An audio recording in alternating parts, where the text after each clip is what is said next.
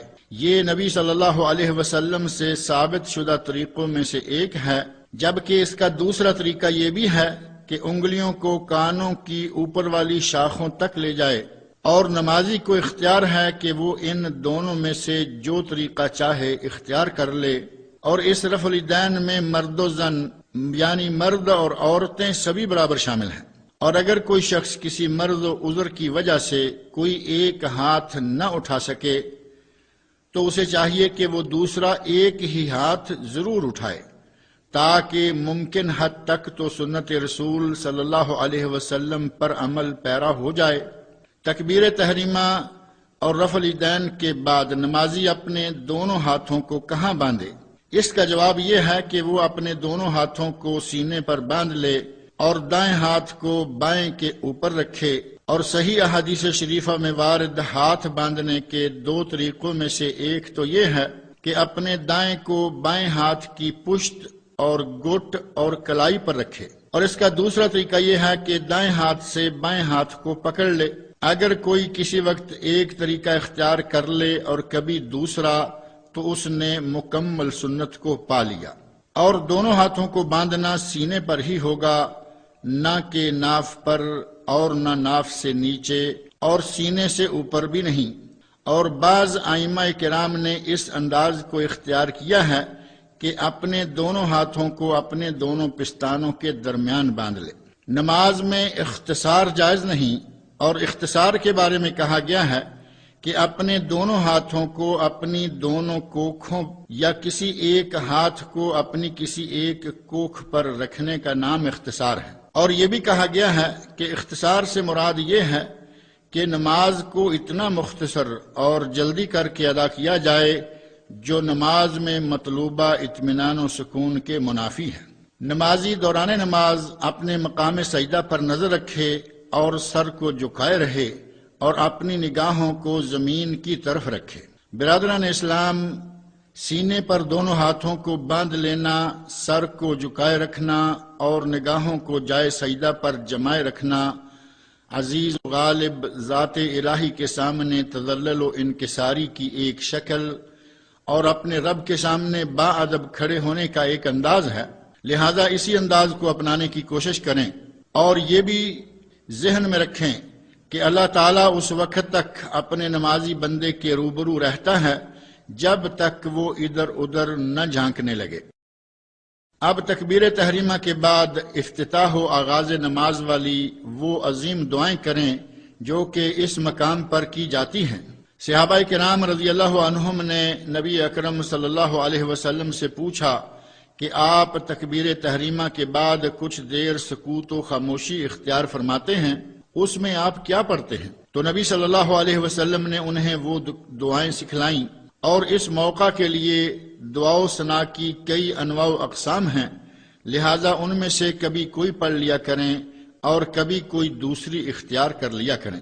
افتتاح و آغاز کی ایک مشہور دعا و ثنا یہ ہے: سبحانک اللہم و بحمدک و تبارک اسمک و تعالی جدک ولا الہ غیرک۔ پاک ہے تو اے اللہ اپنی تمام تعریفوں کے ساتھ، اور تیرا نام بڑا ہی برکت والا ہے، تیری عظمت و بزرگی بہت بلند و بالا ہے، اور تیرے سوا کوئی معبود برحق نہیں ہے۔ افتتاح و آغاز کی دوسری دعا یہ ہے: اللہم باعد بینی و بین خطایای کما باعدت بین المشرق والمغرب، اللہم نقنی من خطایای کما ینقی الثوب الابیض من الدنس، اللہم اغسلنی من خطایای بالماء والثلج والبرد۔ اے اللہ میرے اور میری خطاؤں کے مابین اتنی دوری کر دے جتنی کہ تو نے مشرق و مغرب کے مابین کی ہے۔ اے اللہ مجھے خطاؤں گناہوں سے یوں پاک کر دے جس طرح کے سفید کپڑے کو دھو کر میل کچیل سے پاک صاف کر دیا جاتا ہے۔ اے اللہ مجھے میرے گناہوں سے پانی، برف اور اولوں کے ساتھ دھو دے۔ اسی طرح کی بعض دیگر افتتاحی دعائیں بھی ہیں، جن میں سے بعض تو خاص قیام اللیل یعنی نماز تہجد کے ساتھ تعلق رکھتی ہیں، انہیں متعلقہ کتابوں سے دیکھا اور یاد کیا جا سکتا ہے، اور ان کی دیگر تفصیلات کے لیے اہل علم کی نماز سے تعلق رکھنے والی کتابوں، مثلا علامہ محمد ناصر الدین البانی رحمہ اللہ کی کتاب صفۃ صلاۃ النبی صلی اللہ علیہ وسلم من التکبیر الی التسلیم وغیرہ کا مطالعہ کریں۔ نماز کے دوران نمازی کی نظریں مسلسل مقام سجدہ پر ہی رہیں سوائے وقت تشہد کے۔ قادۂ تشہد کے دوران نمازی کی نگاہیں انگشت شہادت پر رہنی چاہیے، جو کہ پورے تشہد کے دوران ہی تسبیح و وحدانیت الہی کا اشارہ کرتی رہتی اور حرکت میں رہتی ہے۔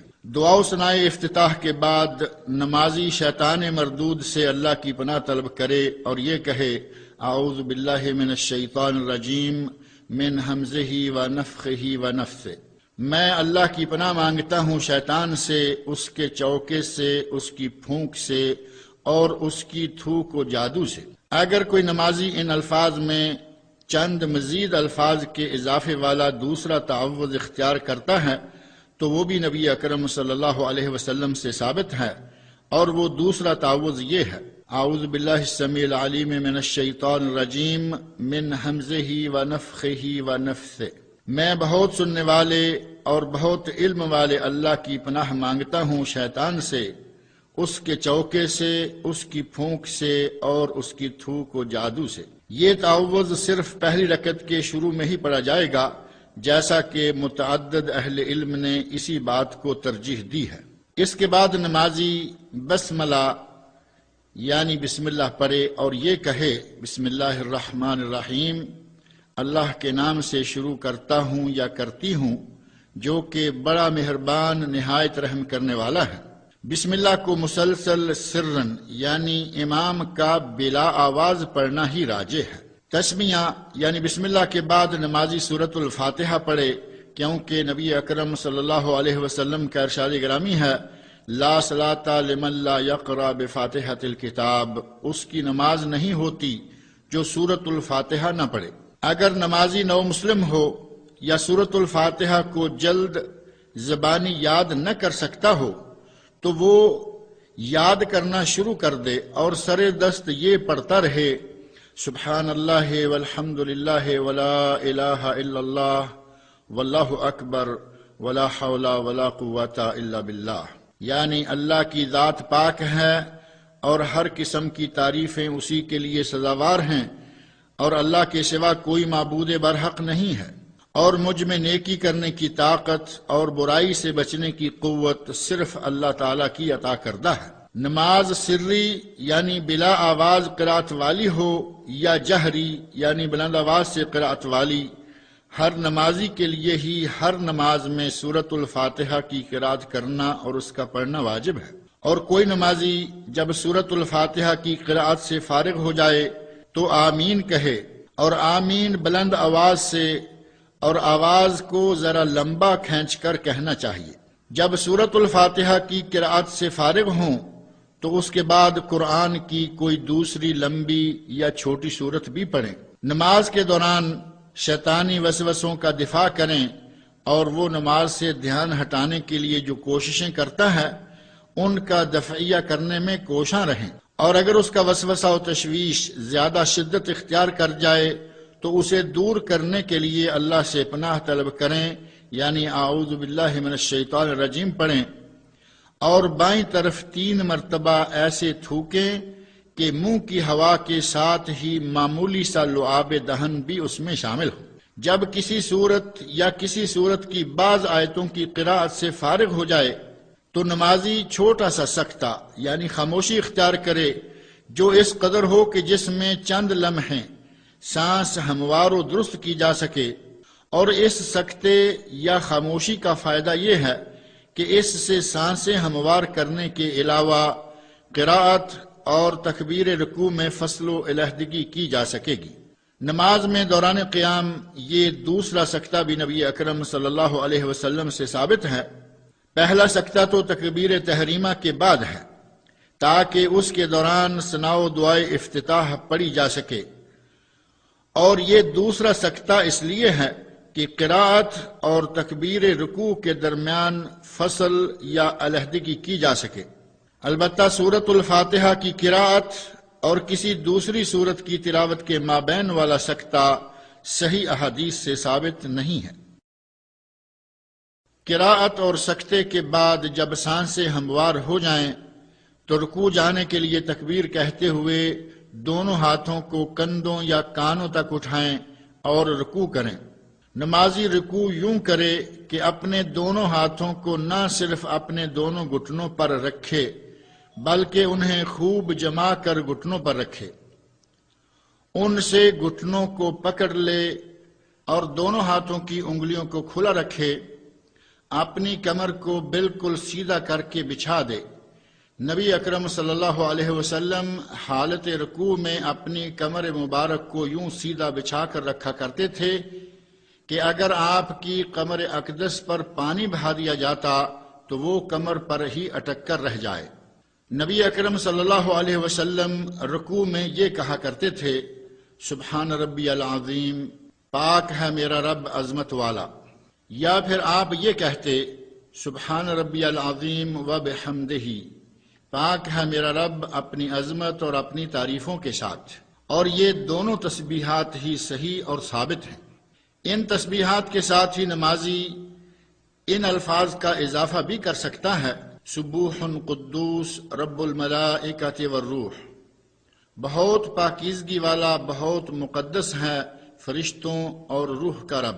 نبی اکرم صلی اللہ علیہ وسلم سے یہ بھی ثابت ہے کہ آپ اپنے رکوع میں یہ بھی کہا کرتے تھے، سبحانک اللہم و بحمدک اللہم اغفر لی، پاک ہے تو اے اللہ، اے ہمارے رب اپنی تعریفوں کے ساتھ، اے اللہ مجھے بخش دے۔ نبی اکرم صلی اللہ علیہ وسلم رکوع اور سجدوں میں قرآن کریم کی تلاوت کرنے سے منع فرمایا کرتے تھے۔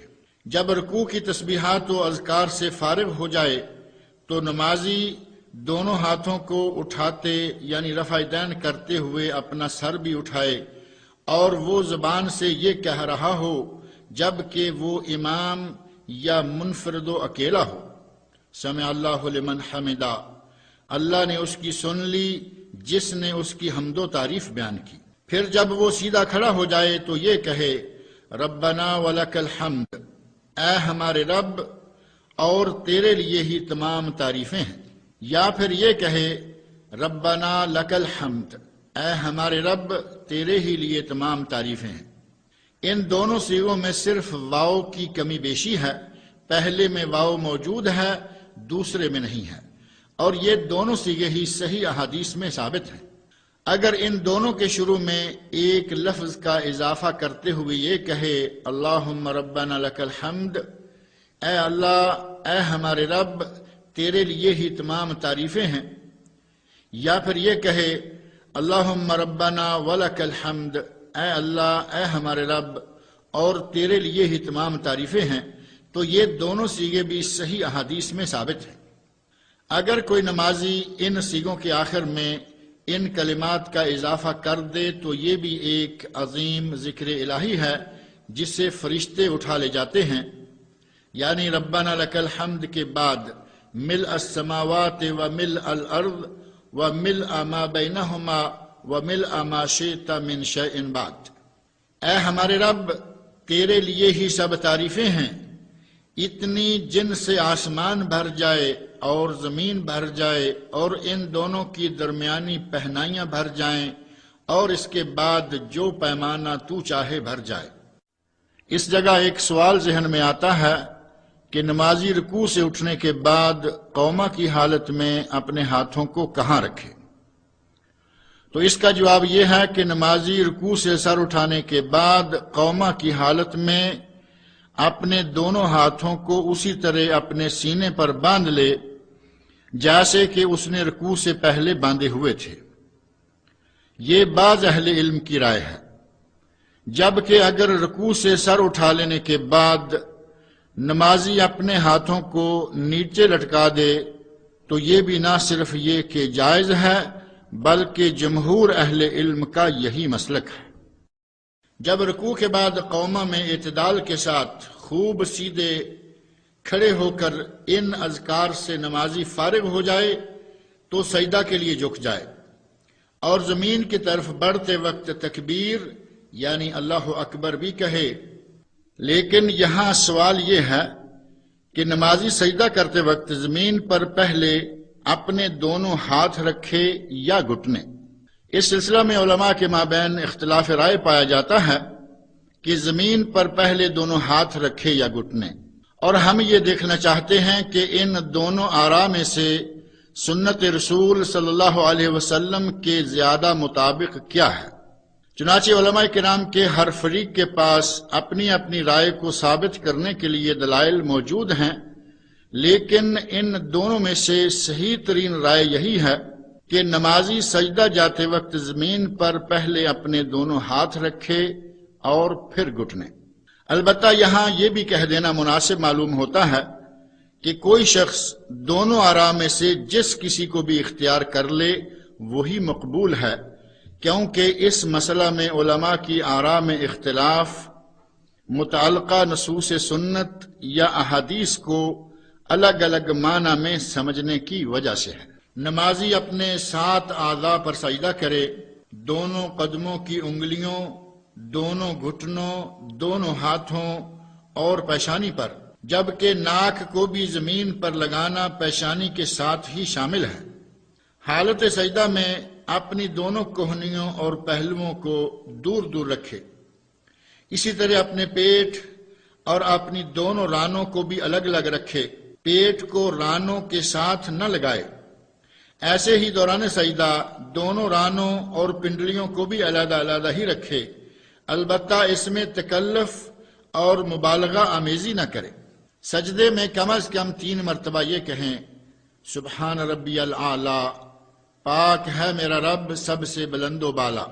نمازی ایک کلمہ کے اضافہ والی یہ تسبیح بھی کہہ سکتا ہے سبحان ربی الاعلی و بحمدہ، پاک ہے میرا رب سب سے بلند و بالا اور اپنی تعریفوں کے ساتھ۔ نمازی سجدے میں یہ کلمات بھی کہہ سکتا ہے سبوح قدوس رب الملائکۃ والروح، بہت پاکیزگی والا، بہت مقدس ہے فرشتوں اور روح کا رب۔ نمازی یہ تسبیح و دعا بھی کر سکتا ہے سبحانک اللہم ربنا و بحمدک اللہم اغفر لی، پاک ہے تو اے اللہ، اے ہمارے رب اپنی تمام تعریفوں کے ساتھ، اے اللہ مجھے بخش دے۔ تسبیحات و اذکار سجدہ سے فارغ ہو کر تکبیر کہتے ہوئے نمازی اپنا سر اٹھائے۔ تسبیحات و اذکار سجدہ سے فارغ ہو کر تکبیر کہتے ہوئے نمازی اپنا سر اٹھائے اور اپنے بائیں پاؤں کو بچھا پھیلا کر اس پر بیٹھ جائے اور اپنے دائیں پاؤں کو کھڑا رکھے اور اس کی انگلیوں کو قبلہ رو موڑ لے اور اپنے دونوں ہاتھوں کو اپنی دونوں رانوں پر یعنی گھٹنوں کے قریب رکھ لے اور اپنی انگلیوں کو کھلا رکھے، اور 2 سجدوں کے مابین یوں پاؤں بچھانا اور اس کے اوپر بیٹھنا سنت ہے۔ اس جلسہ بین السجدتین میں یہ دعا کرے، رب اغفر لی رب اغفر لی، اے اللہ مجھے بخش دے، اے اللہ مجھے بخش دے۔ ان کلمات پر مشتمل دعا کو جتنی مرتبہ کوئی چاہے پڑھ سکتا ہے۔ اس جلسہ میں نمازی کو یہ دعا بھی کرنی چاہیے، رب اغفر لی وارحمنی واجبرنی وارفعنی واہدنی وعافنی وارزقنی، اے اللہ مجھے بخش دے اور مجھ پر رحم فرما اور میرے نقصانات پورے کر دے اور مجھے بلندی عطا فرما اور مجھے ہدایت دے اور مجھے صحت و عافیت سے نواز اور مجھے رزق عطا کر۔ یہ ایک عظیم دعا ہے جس میں دنیا و آخرت کی تمام بھلائیاں جمع ہو گئی ہیں۔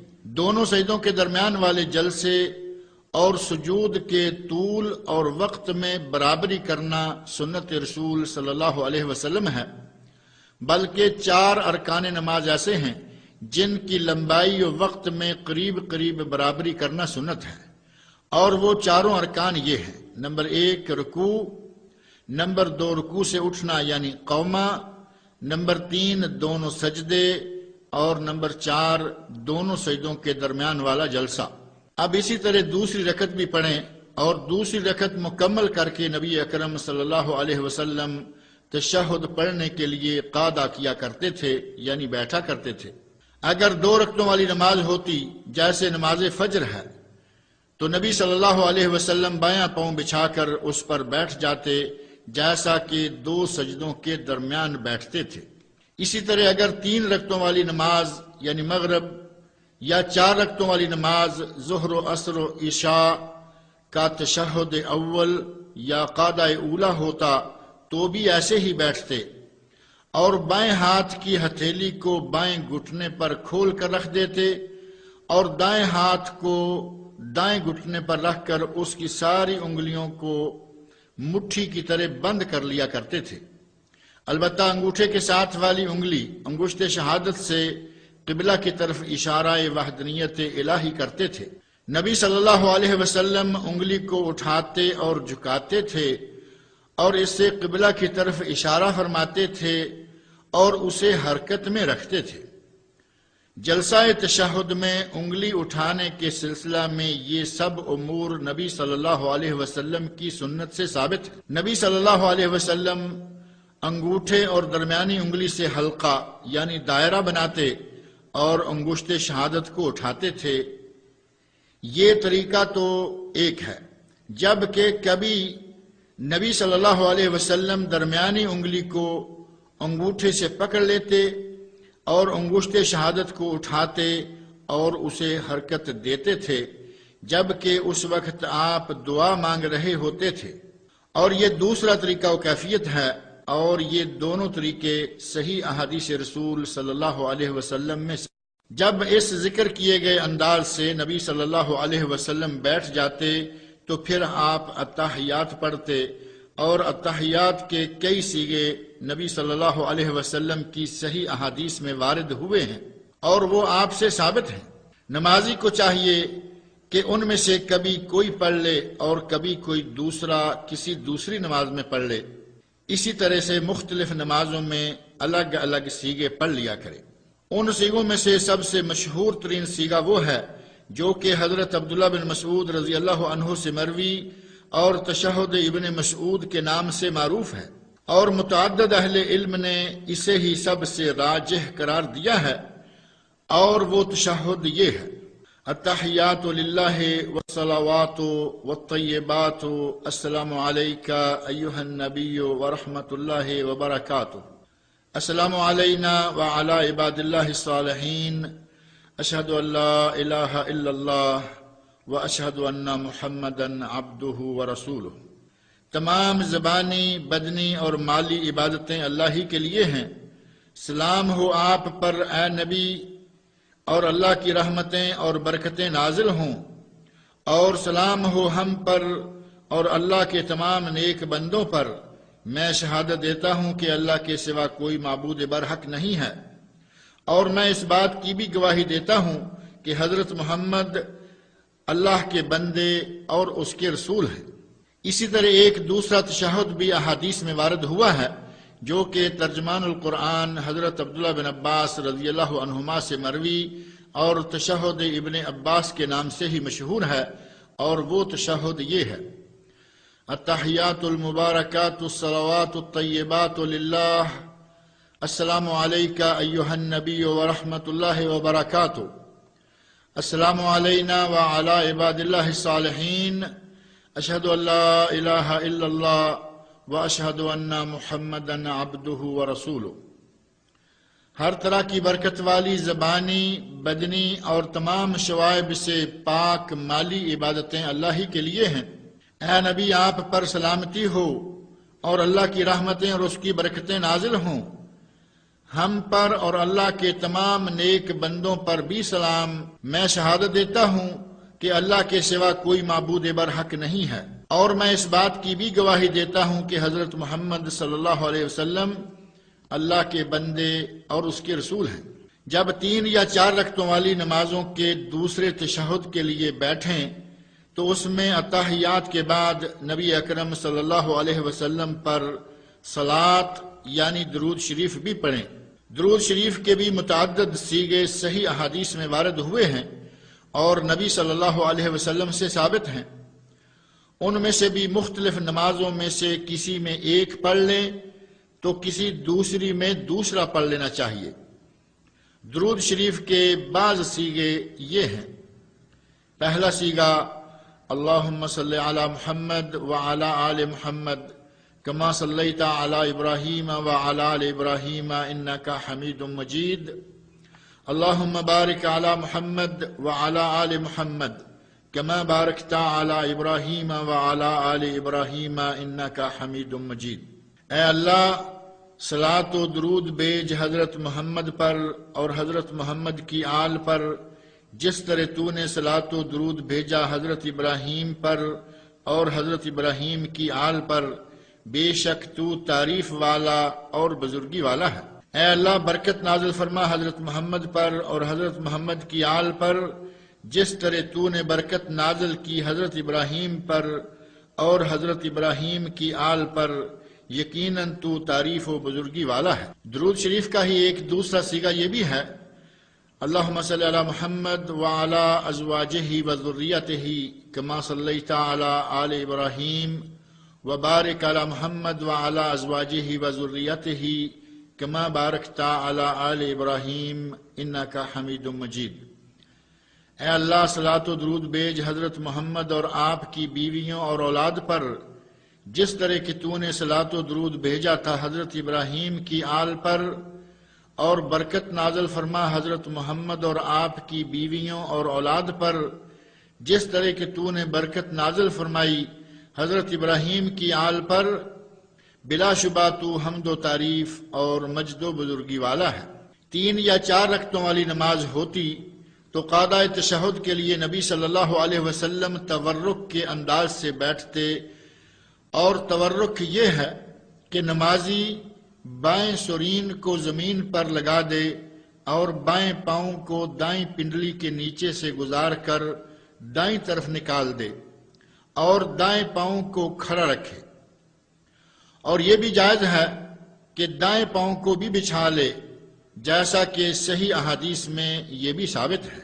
نبی اکرم صلی اللہ علیہ وسلم فرمایا کرتے تھے کہ جب تم میں سے کوئی شخص دوسرے تشہد یعنی اتحیات اور صلاۃ و درود شریف سے فارغ ہو جائے تو 4 چیزوں سے اللہ کی پناہ مانگے اور یہ کہے: اللہم انی اعوذ بک من عذاب جہنم ومن عذاب القبر ومن فتنة المحیا والممات ومن شر فتنة المسیح الدجال۔ اے اللہ، میں تیری پناہ مانگتا ہوں عذاب جہنم و عذاب قبر سے اور موت و حیات کے فتنے سے اور کان دجال کے فتنہ کے شر سے۔ اسی حدیث شریف میں آگے نبی اکرم صلی اللہ علیہ وسلم کے ارشاد کے یہ الفاظ بھی ہیں: اس کے بعد پھر وہ نمازی اپنے لیے جو دعا چاہے مانگے۔ صحیح احادیث میں اس مقام کے لیے نبی اکرم صلی اللہ علیہ وسلم سے متعدد دعائیں وارد ہوئی ہیں، جن میں سے ہی بعض دعائیں یہ ہیں: پہلی دعا اللہم انی ظلمت نفسی ظلما کثیرا ولا یغفر الذنوب الا انت فاغفر لی مغفرۃ من عندک وارحمنی انک انت الغفور الرحیم۔ اے اللہ، میں نے اپنی جان پر بہت ظلم کیا ہے اور تیرے سوا کوئی گناہوں کو نہیں بخش سکتا، پس تو مجھے اپنی خاص مغفرت سے بخش دے اور مجھ پر رحم فرما، یقیناً تو ہی بہت بخشنے والا اور بے حد رحم و کرم کرنے والا ہے۔ یہ ایک انتہائی عظیم دعا ہے۔ اسے نبی اکرم صلی اللہ علیہ وسلم نے اپنے صحابی خاص اور تمام لوگوں میں سے محبوب ترین شخص حضرت ابوبکر صدیق رضی اللہ عنہ کے لیے اس وقت اختیار فرمایا تھا جب انہوں نے آپ سے درخواست کی تھی کہ نبی صلی اللہ علیہ وسلم انہیں کوئی ایسی دعا سکھلائیں جسے کہ وہ اپنے تشہد کے آخر میں کیا کریں، اور سلام پھیرنے سے پہلے والے تشہد میں کرنے کے لیے صحیح احادیث میں ثابت دعاؤں میں سے ہی ایک دعا یہ بھی ہے، اللہم اغفر لی ما قدمت وما اخرت وما اسررت وما اعلنت وما اسرفت وما انت اعلم به منی انت المقدم وانت المؤخر لا الہ الا انت۔ اے اللہ، میرا ہر وہ گناہ بخش دے جو میں نے پہلے کیا اور جو پیچھے کیا، اور جو میں نے چھپا کر کیا اور جو میں نے اعلانیہ کیا، اور جو میں نے زیادتی کی اور جسے تو مجھ سے بھی زیادہ جانتا ہے۔ تو ہی آگے کرنے والا ہے اور تو ہی پیچھے کرنے والا، تیرے سوا کوئی عبادت کے لائق نہیں ہے۔ سلام پھیرنے سے پہلے والے اس تشہد میں نبی اکرم صلی اللہ علیہ وسلم اپنے بائیں ہاتھ پر ٹیک لگائے ہوئے ہوتے تھے اور بائیں ہاتھ سے اپنے بائیں گھٹنے کو خوب پکڑے ہوئے ہوتے، دائیں ہاتھ کی انگشت شہادت کو ہلاتے رہتے اور دعائیں کرتے رہتے، اور انگلی کا ہلانا سلام پھیرنے تک جاری رکھا کرتے تھے، اور دعاؤں سے فارغ ہو جانے کے بعد نبی اکرم صلی اللہ علیہ وسلم پہلے دائیں طرف سلام پھیرتے اور یہ کہتے، السلام علیکم ورحمۃ اللہ، تم پر سلامتی اور اللہ کی رحمت ہو۔ نبی صلی اللہ علیہ وسلم اپنے چہرے کو دائیں طرف اتنا پھیرتے کہ آپ کے دائیں رخسار مبارک کی سفیدی نظر آنے لگتی، تو گویا یہ دائیں طرف چہرے کو پھیرنا اسے مکمل طور پر پھیر دینا ہے۔ پھر آپ بائیں جانب کو چہرہ اقدس پھیر کر کہتے، السلام علیکم ورحمۃ اللہ، تم پر سلامتی اور اللہ کی رحمت ہو، اور بائیں طرف بھی آپ اتنا چہرہ مبارک پھیرتے کہ آپ کے بائیں رخسار مبارک کی سفیدی نظر آنے لگتی تھی۔ اور اگر کوئی شخص دائیں طرف یہ کہے، السلام علیکم ورحمۃ اللہ وبرکاتہ، تم پر سلامتی اور اللہ کی رحمتیں اور برکتیں نازل ہوں، اور بائیں طرف منہ کر کے بھی کہے، السلام علیکم ورحمۃ اللہ وبرکاتہ، تم پر سلامتی اور اللہ کی رحمت و برکتیں نازل ہوں، تو یہ انداز سلام بھی ثابت ہے، جیسا کہ سنن ابی داود کے ایک نسخہ میں یہ وارد ہوا ہے، اور وہ حدیث بھی صحیح ہے۔ اور اگر کسی نے دائیں طرف یوں کہا، السلام علیکم ورحمۃ اللہ وبرکاتہ، تم پر سلامتی اور اللہ کی رحمتیں اور برکتیں نازل ہوں، اور بائیں طرف اس طرح سلام کہا، السلام علیکم ورحمۃ اللہ، تم پر سلامتی اور اللہ کی رحمت ہو، تو یہ انداز بھی صحیح اور ثابت ہے۔ اگر کوئی نمازی ہمیشہ دائیں طرف السلام علیکم ورحمۃ اللہ اور بائیں طرف بھی ہمیشہ السلام علیکم ورحمۃ اللہ ہی کہتا ہے، تو اس میں بھی کوئی مذائقہ اور حرج نہیں ہے۔ سلام کے الفاظ اس وقت کہے جائیں جب نمازی اپنے چہرے کو دائیں اور بائیں موڑے ہوئے ہو۔ اے میرے مسلمان بھائی اور اے میری مسلمان بہن، نبی اکرم صلی اللہ علیہ وسلم کی نماز کے مطابق مسنون طریقہ سے نماز ادا کرنے کا اہتمام کریں تاکہ اللہ تعالیٰ سے اجر فراواں پائیں، کیونکہ سنت کو اپنانے میں اجر عظیم ہے، اور اللہ تعالیٰ کا ارشاد گرامی ہے، لَقَدْ كَانَ لَكُمْ فِي رَسُولِ اللَّهِ أُسْوَةٌ حَسَنَةٌ لِمَنْ كَانَ يَرْجُو اللَّهَ وَالْيَوْمَ الْآخِرَ وَذَكَرَ اللَّهَ كَثِيرًا۔ تمہارے لیے رسول اللہ کی ذات میں بہترین نمونہ ہے اس شخص کے لیے جو اللہ سے ملاقات اور روز قیامت کی امید رکھنے والا ہو اور اللہ کا بکثرت ذکر کرتا ہو۔ برادران اسلام، بعض لوگوں سے نماز میں کچھ غلطیاں سرزد ہوتی ہیں، جن میں سے بعض تو ایسی ہوتی ہیں کہ ان سے نماز ہی باطل و فاسد ہو جاتی ہے، اور بعض کے ارتکاب سے نمازی گناہگار ہوتا ہے، یا پھر بعض مکروہ افعال ایسے ہیں جن سے شارع علیہ السلام نے منع فرمایا ہے۔ لہذا اللہ تعالیٰ آپ پر رحم فرمائے، ان امور سے گریز و اجتناب کریں۔ اور وہ بعض غلطیاں یہ ہیں: نمبر 1، تکبیر تحریمہ ایسے وقت کہنا جبکہ نمازی کی کمر ابھی جھکی ہوئی ہی ہو، وہ پوری طرح سیدھی نہ ہوئی ہو، اور نہ ہی ابھی نمازی مکمل طور پر سیدھا کھڑا ہوا ہو۔ بعض لوگ ایسا اس وقت کرتے ہیں جب وہ جلدی جلدی مسجد میں داخل ہوتے ہیں اور امام رکوع جا چکا ہوتا ہے، اور وہ امام کے ساتھ رکوع کو پا لینا چاہتے ہیں۔ ایسے میں ان میں سے بعض نمازی ہوا میں ہی تکبیر کہہ دیتے ہیں اور ان کی کمر ٹیڑھی ہوتی ہے۔ ایسی تکبیر صحیح نہیں ہوتی، اور اس کا نتیجہ یہ نکلتا ہے کہ وہ نماز بھی صحیح نہ ہوگی۔ واجب یہ ہے کہ تکبیر مکمل قیام کی حالت میں کہی جائے اور اس وقت کمر مکمل طور پر سیدھی کھڑی ہو۔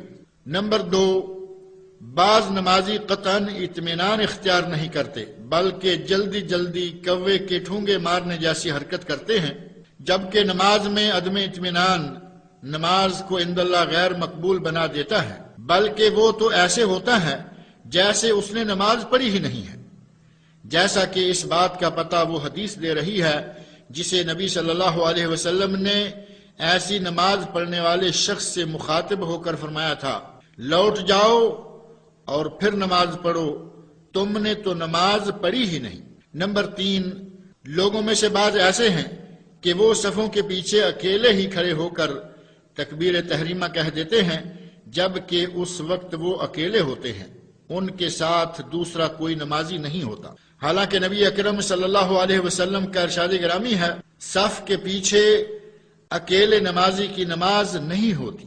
ہاں، اگر کسی کے ساتھ دوسرا کوئی نمازی نہ ہو جو اس کے ساتھ کھڑا ہو اور اسے خدشہ ہو کہ کسی کا انتظار کرنے سے نماز کی جماعت نکل جائے گی، ایسے عذر کی حالت میں وہ صف کے پیچھے اکیلا نماز ادا کر سکتا ہے اور اس کی یہ نماز صحیح ہوگی۔ نمبر 4، بعض لوگ امام سے پہلے بعض ارکان ادا کر لیتے ہیں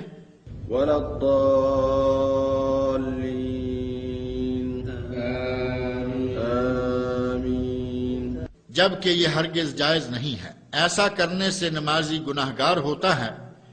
امام کے آمین کہنے سے پہلے کسی کا آمین کہہ لینا اسے بہت بڑے اجر و ثواب سے محروم کر دیتا ہے، کیونکہ جس کی آمین فرشتوں کی آمین سے مل گئی، جو کہ امام کے آمین کہنے کے ساتھ ہی آمین کہتے ہیں، اس شخص کے پہلے تمام گناہ بخش دیے جاتے ہیں۔ نمبر 5، کئی لوگ جب نماز کے لیے کھڑے ہوتے ہیں تو وہ اس میں شرعی قرات نہیں کرتے، بلکہ وہ اپنے ہونٹوں کو باہم سی لیتے ہیں اور زبان نہیں ہلاتے اور نہ پڑھنے والے کسی سانس جاری کرتے ہیں۔ یہ انداز قراءت شمار نہیں ہوتا، بلکہ یہ تو سورہ فاتحہ کا اپنے ذہن میں محض ایک نقشہ بنانا ہے، سورہ فاتحہ کا پڑھنا نہیں۔ نمبر 6، کچھ لوگ رکوع کی حالت میں اپنی کمر سیدھی نہیں کرتے، بلکہ وہ آدھا رکوع کرتے ہیں اور ان کی کمر رکوع اور قیام کی درمیانی حالت میں ہوتی ہے۔ نمبر 7، لوگوں میں سے بعض وہ ہیں جو اپنے 7 اعضاء پر سجدہ نہیں کرتے۔ کئی اپنے دونوں پاؤں زمین سے اٹھا لیتے اور ہوا میں لٹکا دیتے ہیں، بعض ایک پاؤں کو اپنے دوسرے پاؤں پر رکھ لیتے ہیں۔ نمبر 8، بعض لوگ سجدہ کی حالت میں اپنے دونوں بازو زمین پر یوں بچھا لیتے ہیں جیسے کتا اپنے دونوں بازو بچھا کر بیٹھتا ہے، جبکہ نبی اکرم صلی اللہ علیہ وسلم کتے کی طرح دونوں بازوؤں کو بچھا لینے سے منع فرمایا کرتے تھے، بلکہ آپ انہیں زمین سے اٹھا کر رکھتے اور اپنے پہلوؤں سے ہٹا کر رکھتے تھے، حتیٰ کہ پیچھے سے دیکھنے والے کے لیے آپ کی بغلوں کی سفیدی نظر آنے لگتی تھی، اور آپ اپنے بازوؤں اور پہلوؤں کو ایک دوسرے سے ہٹا کر رکھتے تھے۔ البتہ جب نمازی اپنے مسلمان بھائیوں کے ساتھ باجماعت نماز ادا کر رہا ہو تو اس وقت اپنے بازوؤں کو پہلوؤں سے دور ہٹانے میں مبالغہ سے کام نہ لے، تاکہ اپنے ساتھ والوں کے لیے اذیت کا باعث نہ بننے پائے۔ ایسے میں صرف اپنے بازوؤں کو زمین سے اٹھا کر رکھنے پر ہی کفایت کرے۔ نمبر 9، کئی حضرات قیام کے دوران دیوار یا کسی ستون پر اس انداز سے ٹیک لگائے کھڑے ہو جاتے ہیں کہ اگر اس دیوار یا ستون کو ہٹا دیا جائے تو وہ گر جائیں۔ ایسے شخص کی نماز صحیح نہیں، کیونکہ اس طرح ٹیک لگائے کھڑے شخص نے قیام نہیں کیا۔ نمبر 10، کچھ حضرات وہ بھی ہیں جو سجدہ کی حالت میں ناک کو اچھی طرح زمین پر نہیں لگاتے بلکہ اسے زمین سے اٹھائے رکھتے ہیں۔ نمبر 11، بعض نمازی قرأت قرآن اور اذکار نماز پر دلی توجہ نہیں دیتے بلکہ ان کا دل کہیں اور زبان کہیں اور ہوتی ہے۔ نمازیوں، اپنی نگاہوں اور دل کے ساتھ ادھر ادھر نہ جھانکو، کیونکہ نماز کی حالت میں دل کا اللہ کے سوا کسی دوسری چیز کی طرف متوجہ ہو جانا نماز کے اجر و ثواب میں کمی کا باعث بن جاتا ہے، اور یہ فعل نماز میں مطلوبہ خشوع و خضوع کے بھی منافی ہے۔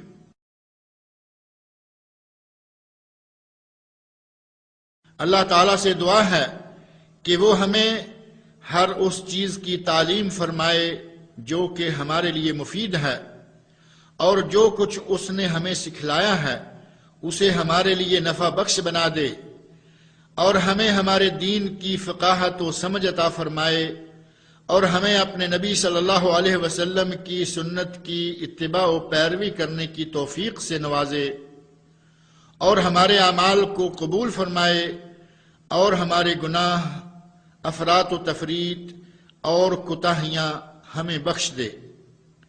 آمین۔ وصلی اللہ علی النبی الامی وعلی آلہ وصحبہ اجمعین۔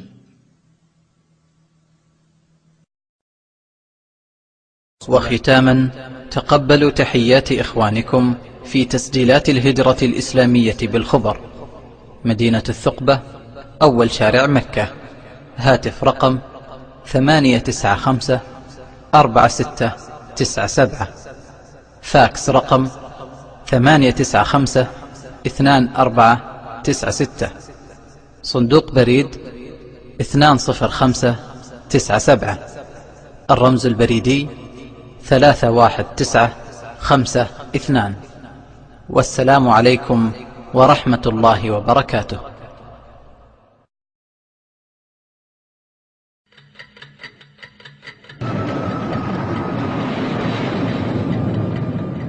أينما كنت أو توجهت يبقى رفيقك دائما صوت الأذان يذكرك بالصلاة من البيت العتيق. الله أكبر. الله أكبر. الله أكبر. دائیں طرف 3 مرتبہ ایسے تھوکیں کہ منہ کی ہوا کے ساتھ ہی معمولی سا لعاب دہن بھی اس میں شامل ہو۔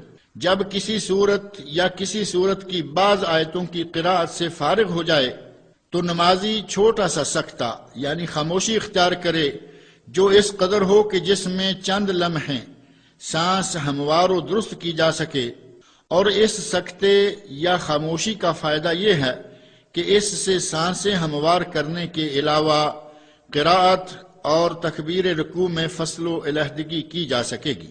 نماز میں دوران قیام یہ دوسرا سکتہ بھی نبی اکرم صلی اللہ علیہ وسلم سے ثابت ہے۔ پہلا سکتہ تو تکبیر تحریمہ کے بعد ہے تاکہ اس کے دوران ثناء و دعائے افتتاح پڑھی جا سکے، اور یہ دوسرا سکتہ اس لیے ہے کہ قراءت اور تکبیر رکوع کے درمیان فصل یا علیحدگی کی جا سکے۔ البتہ سورۃ الفاتحہ کی قراءت اور کسی دوسری سورت کی تلاوت کے مابین والا سکتہ صحیح احادیث سے ثابت نہیں ہے۔ قراءت اور سکتے کے بعد جب سانسیں ہموار ہو جائیں تو رکوع جانے کے لیے تکبیر کہتے ہوئے دونوں ہاتھوں کو کندھوں یا کانوں تک اٹھائیں اور رکوع کریں۔ نمازی رکوع یوں کرے کہ اپنے دونوں ہاتھوں کو نہ صرف اپنے دونوں گھٹنوں پر رکھے بلکہ انہیں خوب جما کر گھٹنوں پر رکھے، ان سے گھٹنوں کو پکڑ لے اور دونوں ہاتھوں کی انگلیوں کو کھلا رکھے، اپنی کمر کو بالکل سیدھا کر کے بچھا دے۔ نبی اکرم صلی اللہ علیہ وسلم حالت رکوع میں اپنی کمر مبارک کو یوں سیدھا بچھا کر رکھا کرتے تھے کہ اگر آپ کی کمر اقدس پر پانی بہا دیا جاتا تو وہ کمر پر ہی اٹک کر رہ جائے۔ نبی اکرم صلی اللہ علیہ وسلم رکوع میں یہ کہا کرتے تھے، سبحان ربی العظیم، پاک ہے میرا رب عظمت والا، یا پھر آپ یہ کہتے سبحان ربی العظیم و بحمدہ، پاک ہے میرا رب اپنی عظمت اور اپنی تعریفوں کے ساتھ۔ اور یہ دونوں تسبیحات ہی صحیح اور ثابت ہیں۔ ان تسبیحات کے ساتھ ہی نمازی ان الفاظ کا اضافہ بھی کر سکتا ہے، سبوح قدوس رب الملائکۃ والروح، بہت پاکیزگی والا، بہت مقدس ہے فرشتوں اور روح کا رب۔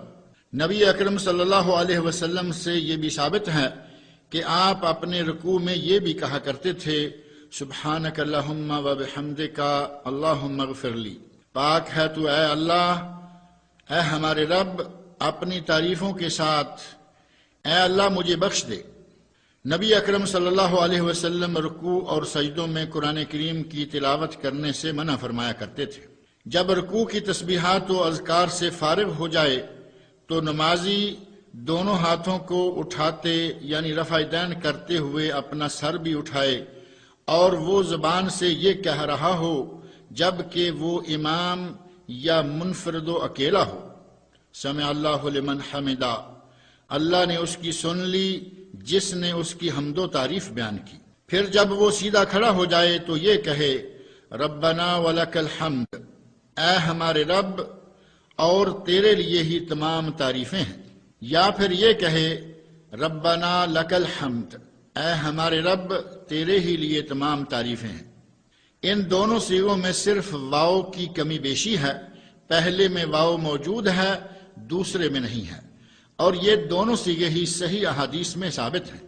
اگر ان دونوں کے شروع میں ایک لفظ کا اضافہ کرتے ہوئے یہ کہے اللہم ربنا لک الحمد، اے اللہ اے ہمارے رب تیرے لیے ہی تمام تعریفیں ہیں، یا پھر یہ کہے اللہم ربنا ولک الحمد، اے اللہ اے ہمارے رب اور تیرے لیے ہی تمام تعریفیں ہیں، تو یہ دونوں صیغے بھی صحیح احادیث میں ثابت ہیں۔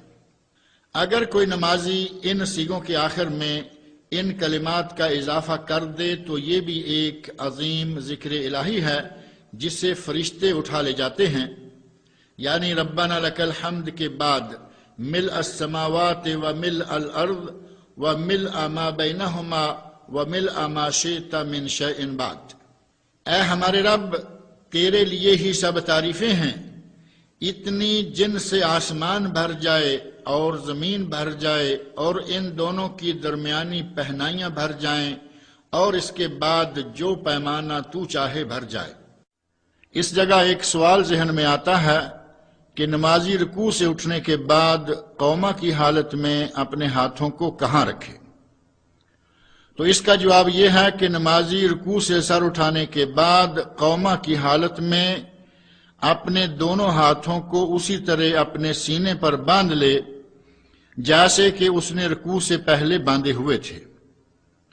یہ بعض اہل علم کی رائے ہے، جبکہ اگر رکوع سے سر اٹھا لینے کے بعد نمازی اپنے ہاتھوں کو نیچے لٹکا دے تو یہ بھی نہ صرف یہ کہ جائز ہے بلکہ جمہور اہل علم کا یہی مسلک ہے۔ جب رکوع کے بعد قومہ میں اعتدال کے ساتھ خوب سیدھے کھڑے ہو کر ان اذکار سے نمازی فارغ ہو جائے تو سجدہ کے لیے جھک جائے اور زمین کی طرف بڑھتے وقت تکبیر یعنی اللہ اکبر بھی کہے۔ لیکن یہاں سوال یہ ہے کہ نمازی سجدہ کرتے وقت زمین پر پہلے اپنے دونوں ہاتھ رکھے یا گھٹنے۔ اس سلسلہ میں علماء کے مابین اختلاف رائے پایا جاتا ہے کہ زمین پر پہلے دونوں ہاتھ رکھے یا گھٹنے، اور ہم یہ دیکھنا چاہتے ہیں کہ ان دونوں آراء میں سے سنت رسول صلی اللہ علیہ وسلم کے زیادہ مطابق کیا ہے۔ چنانچہ علماء کرام کے ہر فریق کے پاس اپنی اپنی رائے کو ثابت کرنے کے لیے دلائل موجود ہیں، لیکن ان دونوں میں سے صحیح ترین رائے یہی ہے کہ نمازی سجدہ جاتے وقت زمین پر پہلے اپنے دونوں ہاتھ رکھے اور پھر گھٹنے۔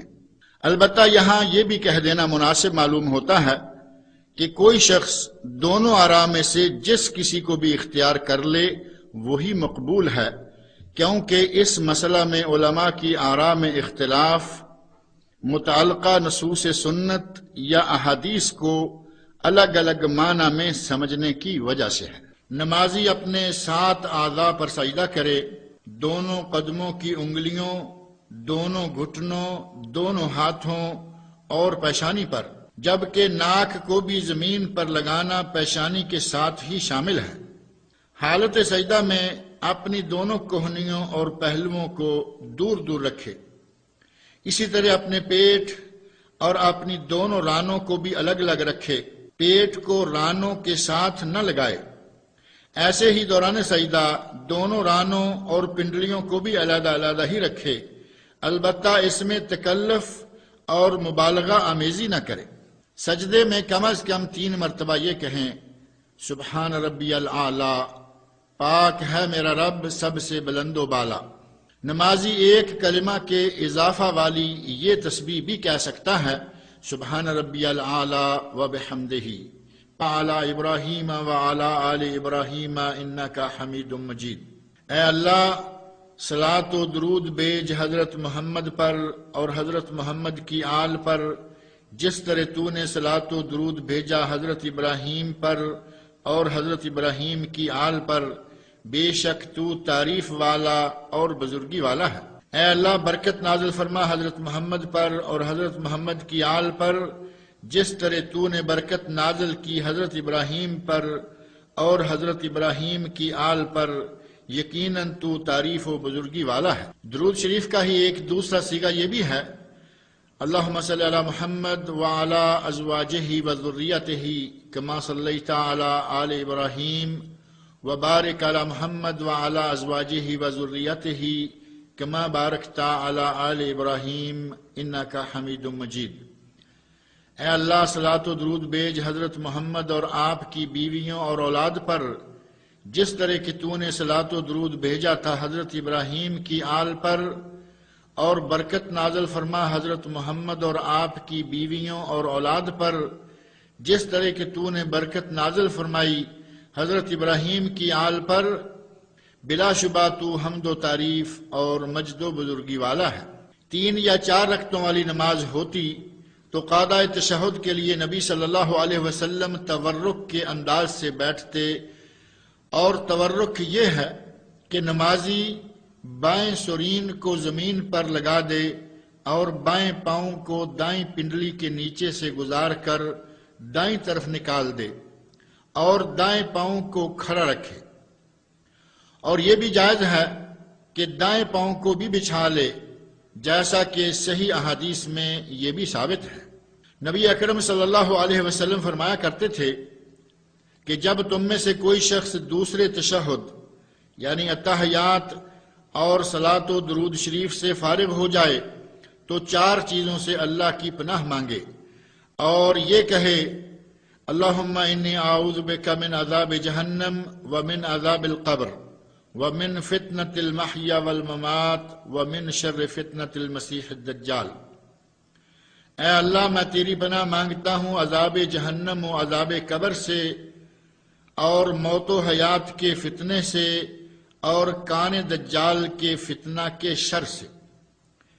اسی حدیث شریف میں آگے نبی اکرم صلی اللہ علیہ وسلم کے ارشاد کے یہ الفاظ بھی ہیں، اس کے بعد پھر وہ نمازی اپنے لیے جو دعا چاہے مانگے۔ صحیح احادیث میں اس مقام کے لیے نبی اکرم صلی اللہ علیہ وسلم سے متعدد دعائیں وارد ہوئی ہیں، جن میں سے ہی بعض دعائیں یہ ہیں۔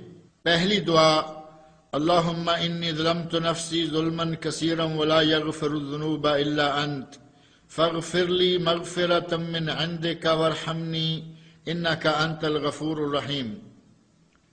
اے اللہ، میں نے اپنی جان پر بہت ظلم کیا ہے اور تیرے سوا کوئی گناہوں کو نہیں بخش سکتا، پس تو مجھے اپنی خاص مغفرت سے بخش دے اور مجھ پر رحم فرما، یقیناً تو ہی بہت بخشنے والا اور بے حد رحم و کرم کرنے والا ہے۔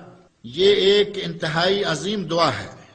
اسے نبی اکرم صلی اللہ علیہ وسلم نے اپنے صحابی خاص اور تمام لوگوں میں سے محبوب ترین شخص حضرت ابوبکر صدیق رضی اللہ عنہ کے لیے اس وقت اختیار فرمایا تھا جب انہوں نے آپ سے درخواست کی تھی کہ نبی صلی اللہ علیہ وسلم انہیں کوئی ایسی دعا سکھلائیں جسے کہ وہ اپنے تشہد کے آخر میں کیا کریں، اور سلام پھیرنے سے پہلے والے تشہد میں کرنے کے لیے صحیح احادیث میں ثابت دعاؤں میں سے ہی ایک دعا یہ بھی ہے، اللہم اغفر لی ما قدمت وما اخرت وما اسررت وما اعلنت وما اسرفت وما انت اعلم به منی انت المقدم وانت المؤخر لا الہ الا انت۔ اے اللہ، میرا ہر وہ گناہ بخش دے جو میں نے پہلے کیا اور جو پیچھے کیا، اور جو میں نے چھپا کر کیا اور جو میں نے اعلانیہ کیا، اور جو میں نے زیادتی کی اور جسے تو مجھ سے بھی زیادہ جانتا ہے۔ تو ہی آگے کرنے والا ہے اور تو ہی پیچھے کرنے والا، تیرے سوا کوئی عبادت کے لائق نہیں ہے۔ سلام پھیرنے سے پہلے والے اس تشہد میں نبی اکرم صلی اللہ علیہ وسلم اپنے بائیں ہاتھ پر ٹیک لگائے ہوئے ہوتے تھے اور بائیں ہاتھ سے اپنے بائیں گھٹنے کو خوب پکڑے ہوئے ہوتے، دائیں ہاتھ کی انگشت شہادت کو ہلاتے رہتے اور دعائیں کرتے رہتے، اور انگلی کا ہلانا سلام پھیرنے تک جاری رکھا کرتے تھے۔ اور دعاؤں سے فارغ ہو جانے کے بعد نبی اکرم صلی اللہ علیہ وسلم پہلے دائیں طرف سلام پھیرتے اور یہ کہتے، السلام علیکم ورحمۃ اللہ، تم پر سلامتی اور اللہ کی رحمت ہو۔ نبی صلی اللہ علیہ وسلم اپنے چہرے کو دائیں طرف اتنا پھیرتے کہ آپ کے دائیں رخسار مبارک کی سفیدی نظر آنے لگتی، تو گویا یہ دائیں طرف چہرے کو پھیرنا اسے مکمل طور پر پھیر دینا ہے۔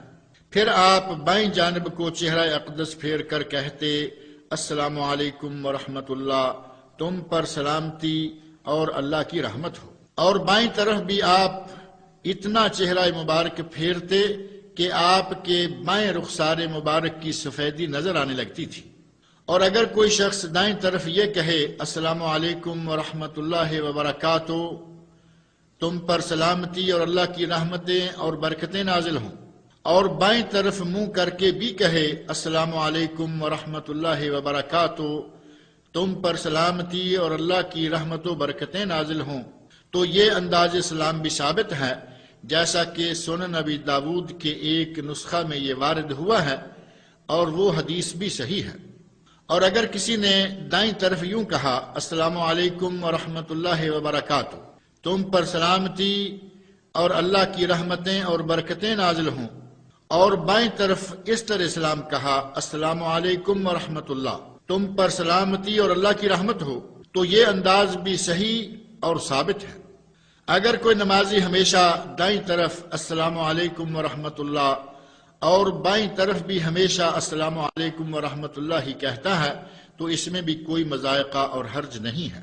سلام کے الفاظ اس وقت کہے جائیں جب نمازی اپنے چہرے کو دائیں اور بائیں موڑے ہوئے ہو۔ اے میرے مسلمان بھائی اور اے میری مسلمان بہن، نبی اکرم صلی اللہ علیہ وسلم کی نماز کے مطابق مسنون طریقہ سے نماز ادا کرنے کا اہتمام کریں تاکہ اللہ تعالیٰ سے اجر فراواں پائیں، کیونکہ سنت کو اپنانے میں اجر عظیم ہے، اور اللہ تعالیٰ کا ارشاد گرامی ہے لَقَدْ كَانَ لَكُمْ فِي رَسُولِ اللَّهِ أُسْوَةٌ حَسَنَةٌ لِمَنْ كَانَ يَرْجُو اللَّهَ وَالْيَوْمَ الْآخِرَ وَذَكَرَ اللَّهَ كَثِيرًا۔ تمہارے لیے رسول اللہ کی ذات میں بہترین نمونہ ہے اس شخص کے لیے جو اللہ سے ملاقات اور روز قیامت کی امید، پاک ہے میرا رب سب سے بلند و بالا اور اپنی تعریفوں کے ساتھ۔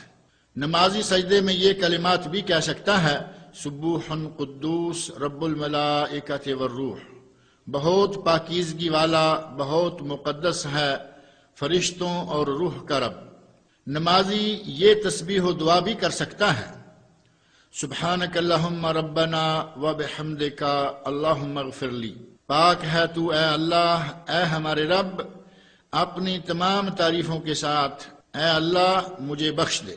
تسبیحات و اذکار سجدہ سے فارغ ہو کر تکبیر کہتے ہوئے نمازی اپنا سر اٹھائے۔ تسبیحات و اذکار سجدہ سے فارغ ہو کر تکبیر کہتے ہوئے نمازی اپنا سر اٹھائے اور اپنے بائیں پاؤں کو بچھا پھیلا کر اس پر بیٹھ جائے، اور اپنے دائیں پاؤں کو کھڑا رکھے اور اس کی انگلیوں کو قبلہ رو موڑ لے، اور اپنے دونوں ہاتھوں کو اپنی دونوں رانوں پر یعنی گھٹنوں کے قریب رکھ لے اور اپنی انگلیوں کو کھلا رکھے، اور دو سجدوں کے مابین یوں پاؤں بچھانا اور اس کے اوپر بیٹھنا سنت ہے۔ اس جلسہ بین السجدتین میں یہ دعا کرے رب اغفر لی رب اغفر لی، اے اللہ مجھے بخش دے، اے اللہ مجھے بخش دے۔ ان کلمات پر مشتمل دعا کو جتنی مرتبہ کوئی چاہے پڑھ سکتا ہے۔ اس جلسہ میں نمازی کو یہ دعا بھی کرنی چاہیے رب اغفر لی وارحمنی واجبرنی وارفعنی واہدنی وعافنی وارزقنی، اے اللہ مجھے بخش دے اور مجھ پر رحم فرما اور میرے نقصانات پورے کر دے اور مجھے بلندی عطا فرما اور مجھے ہدایت دے اور مجھے صحت و عافیت سے نواز اور مجھے رزق عطا کر۔ یہ ایک عظیم دعا ہے جس میں دنیا و آخرت کی تمام بھلائیاں جمع ہو گئی ہیں۔ دونوں سجدوں کے درمیان والے جلسے اور سجود کے طول اور وقت میں برابری کرنا سنت رسول صلی اللہ علیہ وسلم ہے، بلکہ 4 ارکان نماز ایسے ہیں جن کی لمبائی و وقت میں قریب قریب برابری کرنا سنت ہے، اور وہ 4 ارکان یہ ہیں: نمبر 1 رکوع، نمبر 2 رکوع سے اٹھنا یعنی قومہ، نمبر 3 دونوں سجدے، اور نمبر 4 دونوں سجدوں کے درمیان والا جلسہ۔ اب اسی طرح دوسری رکعت بھی پڑھیں، اور دوسری رکعت مکمل کر کے نبی اکرم صلی اللہ علیہ وسلم تشہد پڑھنے کے لیے قعدہ کیا کرتے تھے یعنی بیٹھا کرتے تھے۔ اگر 2 رکعتوں والی نماز ہوتی جیسے نماز فجر ہے تو نبی صلی اللہ علیہ وسلم بایاں پاؤں بچھا کر اس پر بیٹھ جاتے جیسا کہ 2 سجدوں کے درمیان بیٹھتے تھے۔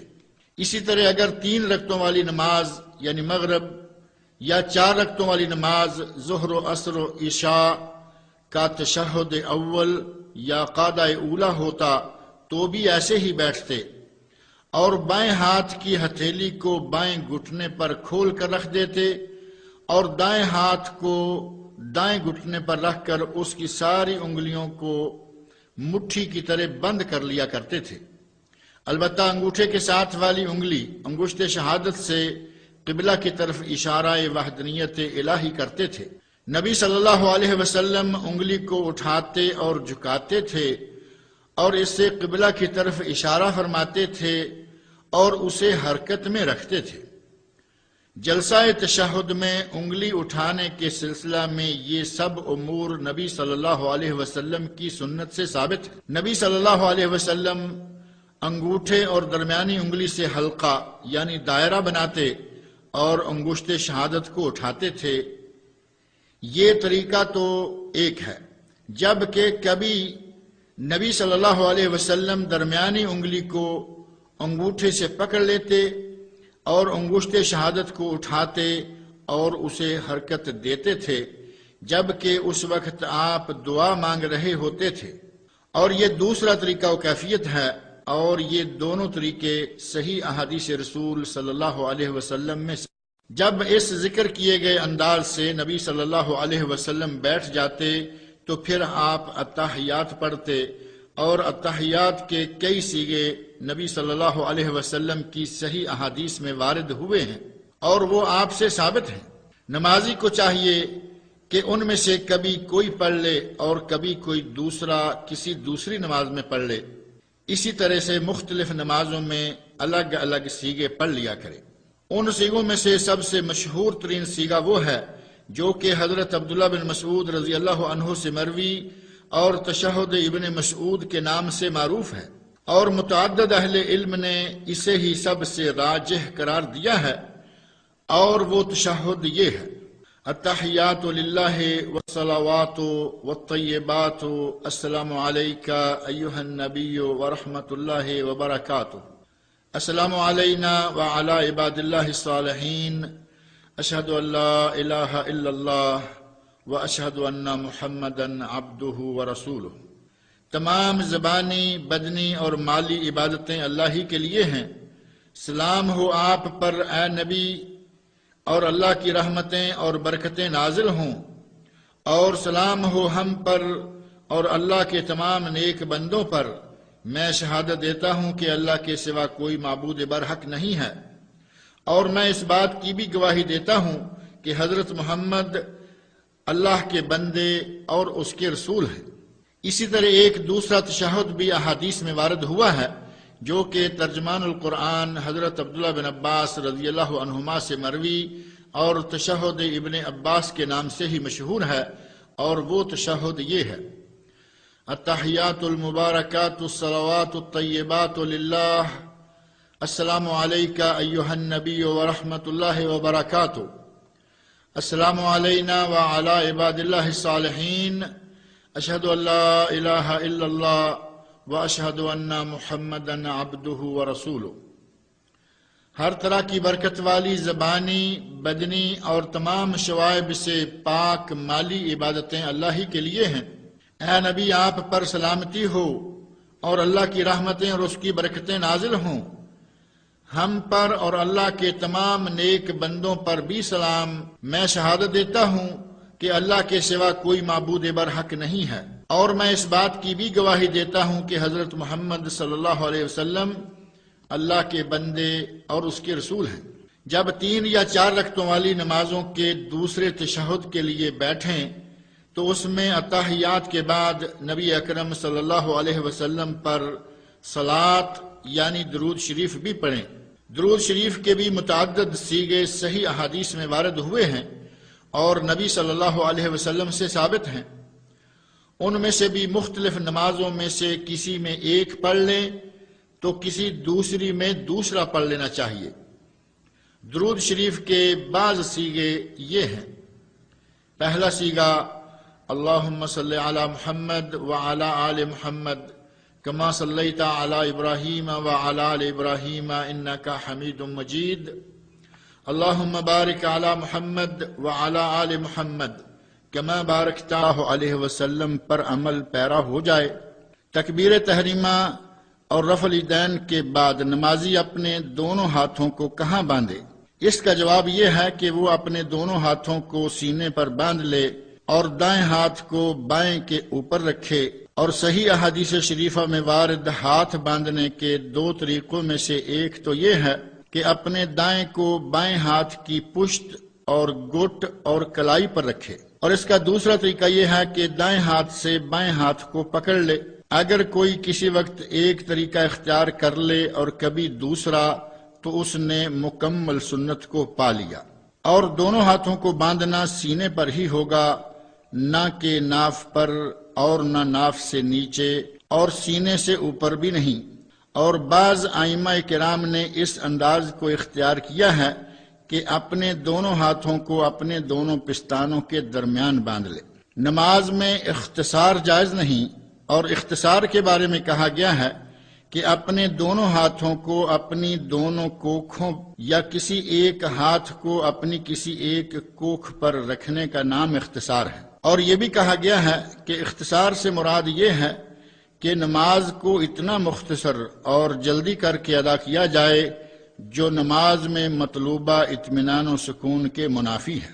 نمازی دوران نماز اپنے مقام سجدہ پر نظر رکھے اور سر کو جھکائے رہے اور اپنی نگاہوں کو زمین کی طرف رکھے۔ برادران اسلام، سینے پر دونوں ہاتھوں کو باندھ لینا، سر کو جھکائے رکھنا اور نگاہوں کو جائے سجدہ پر جمائے رکھنا عزیز و غالب ذات الہی کے سامنے تذلل و انکساری کی ایک شکل اور اپنے رب کے سامنے با ادب کھڑے ہونے کا ایک انداز ہے۔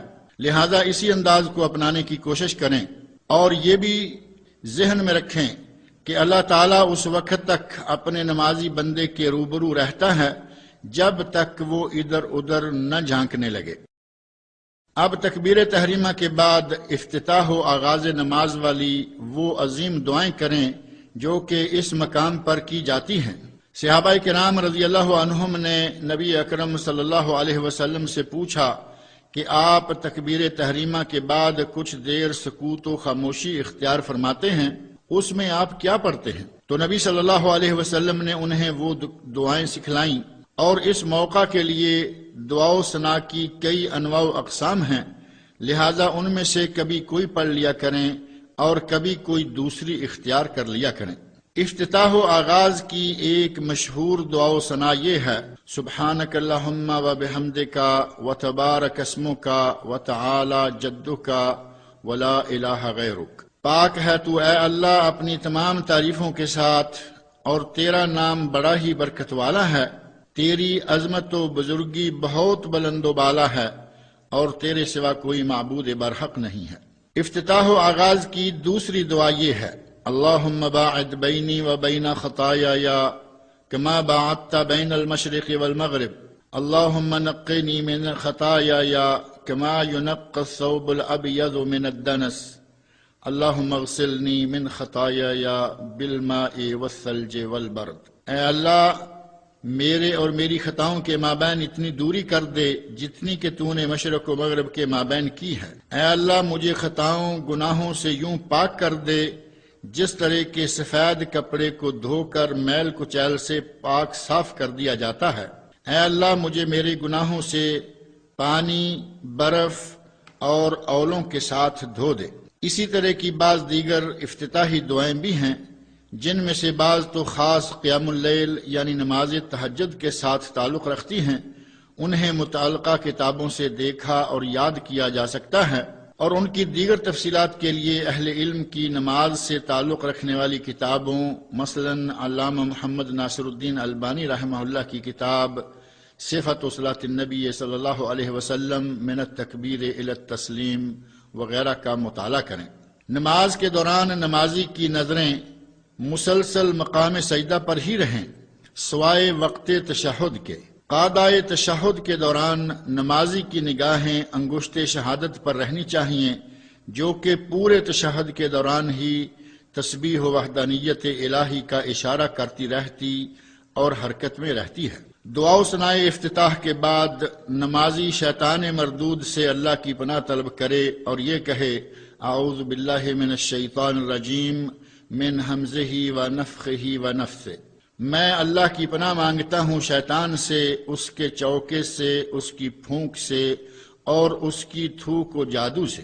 اگر کوئی نمازی ان الفاظ میں چند مزید الفاظ کے اضافے والا دوسرا تعوذ اختیار کرتا ہے تو وہ بھی نبی اکرم صلی اللہ علیہ وسلم سے ثابت ہے، اور وہ دوسرا تعوذ یہ ہے: اعوذ باللہ السمیع العلیم من الشیطان الرجیم من حمزہ و نفخہ و نفثہ، میں بہت سننے والے اور بہت علم والے اللہ کی پناہ مانگتا ہوں شیطان سے، اس کے چوکے سے، اس کی پھونک سے اور اس کی تھوک و جادو سے۔